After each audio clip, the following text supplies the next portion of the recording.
Today, if you travel to Manenji Temple in Hokkaido, Japan, you'll find a small traditional doll sitting quietly, behind glass.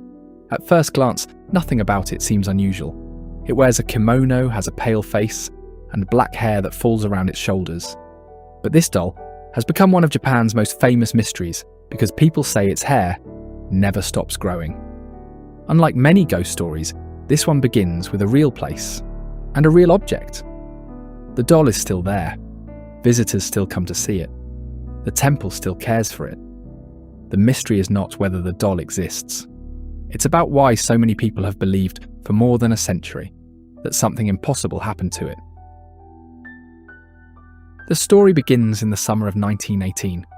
A 17-year-old boy named Eikichi Suzuki was visiting Sapporo when he bought a traditional doll for his little sister, Kikuko. She was only 3 years old.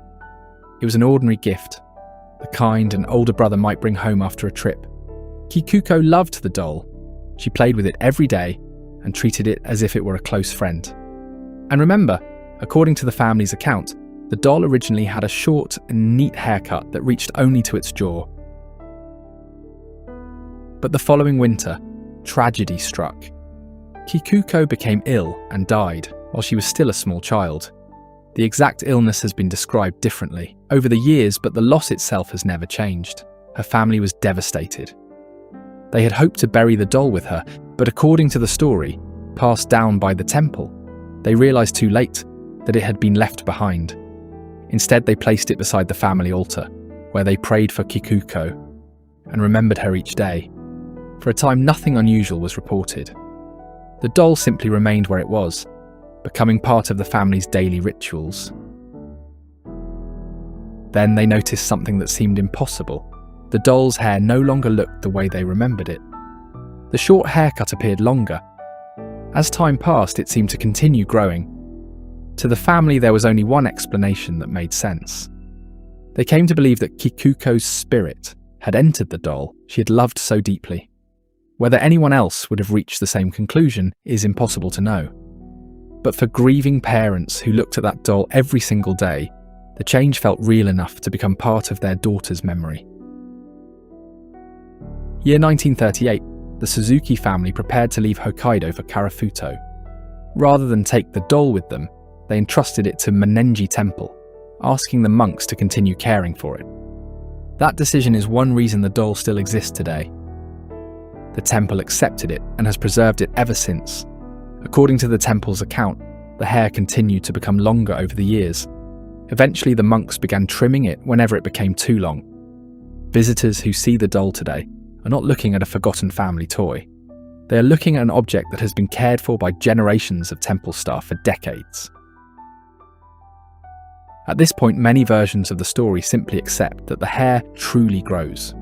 But when historians began looking more closely, they discovered something interesting. The earliest versions of the story were not all the same. Different publications gave different names. Some described different family relationships. Others changed details about where the doll came from or how it reached the temple. It wasn't until around 1970, after a story appeared in the Hokkaido Shimbun newspaper, that the version most people recognize today became widely known. That doesn't necessarily mean the story is false, though. It merely reminds us that memories and local traditions often change as they are retold. A story shared inside one family can slowly become a legend told across an entire country. However, the biggest question, of course, is the hair itself. Could it really have grown?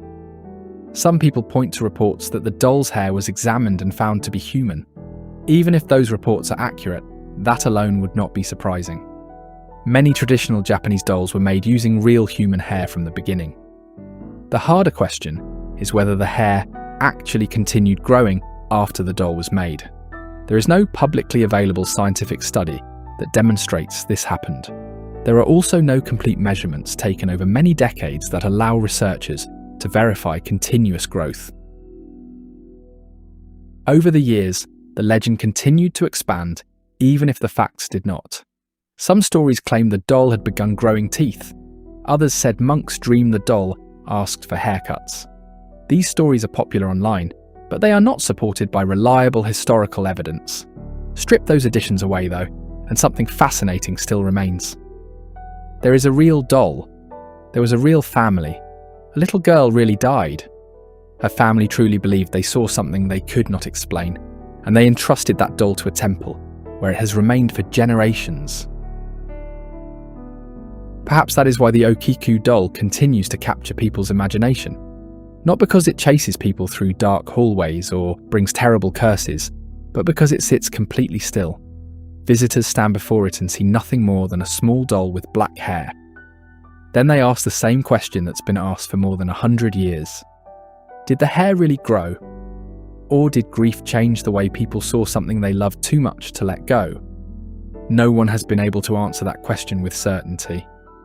And so the little doll at Manenji Temple continues to wait quietly, while each new visitor decides for themselves what they believe.